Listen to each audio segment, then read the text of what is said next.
With both sides stuck in a brutal stalemate, it became clear that this war wouldn't be about quickly capturing territory. Instead, it would be about wearing the enemy down. The Allies had a major advantage: manpower. They could bring soldiers from across their vast overseas empires. Britain also began a powerful naval blockade, preventing Germany from importing crucial supplies like food and raw materials. But neither side wanted a long, exhausting war, so both began searching for ways to break the deadlock on the Western Front. New frontiers. When the war first began, the conflict quickly spread beyond Europe. Australia moved quickly to capture German New Guinea. At the same time, the Allies targeted Germany's colonies across Africa, especially in German East Africa.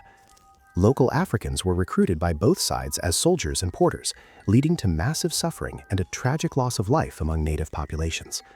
New countries also entered the war. Italy and Japan joined the Allies. Japan, eager to expand its empire, gladly seized German territories in East Asia and the Pacific.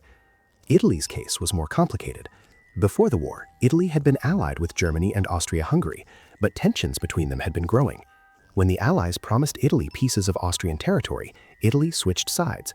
Italy opened a new front in the Alps, fighting high in the mountains. But like the Western Front, the fighting quickly turned into another stalemate.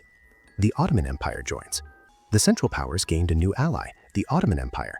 The Ottoman leadership was divided about joining the war. Their empire had already been weakened by the recent Balkan Wars. But a group of pro-war politicians took matters into their own hands. Without full approval, they launched attacks on Russian ports in the Black Sea. When they returned, they simply announced, "Well, looks like we're at war." This worried Britain greatly because the Middle East contained vast oil resources, and Britain wanted control of them. Failed campaigns. The Ottomans first attempted to attack Russia through the freezing Caucasus Mountains. They were not prepared for the brutal winter. Thousands froze to death. Next, they attempted to capture the Suez Canal by marching across the desert to attack British forces in Egypt. That plan failed as well. The Allies then attempted their own bold attack, invading the Dardanelles in what became the famous Gallipoli Campaign. It turned into another brutal trench warfare disaster and ultimately failed. A dark chapter. The Ottoman leadership blamed their military failures on the Armenian population within their empire. This led to the Armenian genocide. Between 1 and 1.5 million Armenians were killed. Unusual plans. Germany also tried unconventional strategies. They sent agents to Afghanistan hoping to convince local tribes to launch a jihad against British India. The plan failed, partly because the spies became bored, brewed alcohol, and got drunk, which unsurprisingly did not help their mission. Breaking the rules of war. None of these new fronts had broken the stalemate. Germany knew the Allies had greater resources. If the war dragged on too long, Germany would lose. Before the war, international agreements had banned certain weapons, including chemical weapons and attacks on civilians. Germany decided to ignore those rules. Zeppelin airships began bombing British cities. German forces also released a chlorine gas against Allied trenches. And German submarines began sinking civilian ships. One of those ships was the Lusitania. When it was sunk, 159 Americans died, greatly increasing American anger towards Germany. To be fair, the Allies soon began using chemical weapons as well. War was becoming more brutal on all sides. Serbia falls. Austria-Hungary still had unfinished business with Serbia. The Central Powers recruited Bulgaria, which wanted revenge for its losses in the Balkan Wars. In return, the Central Powers promised Bulgaria new territory. Together, they crushed Serbia. Serbian forces retreated through Albania, suffering terrible losses along the way. The war intensifies. By 1916, the war had become even more brutal. Germany launched a massive attack on the French city of Verdun. The French defended desperately. Hundreds of thousands were killed. To relieve pressure on France, Britain launched its own offensive, the Battle of the Somme. On the first day alone, Britain suffered 60,000 casualties. It was here that a new and strange weapon appeared on the battlefield for the first time: the tank. Collapse in the east. Meanwhile, Russia was struggling.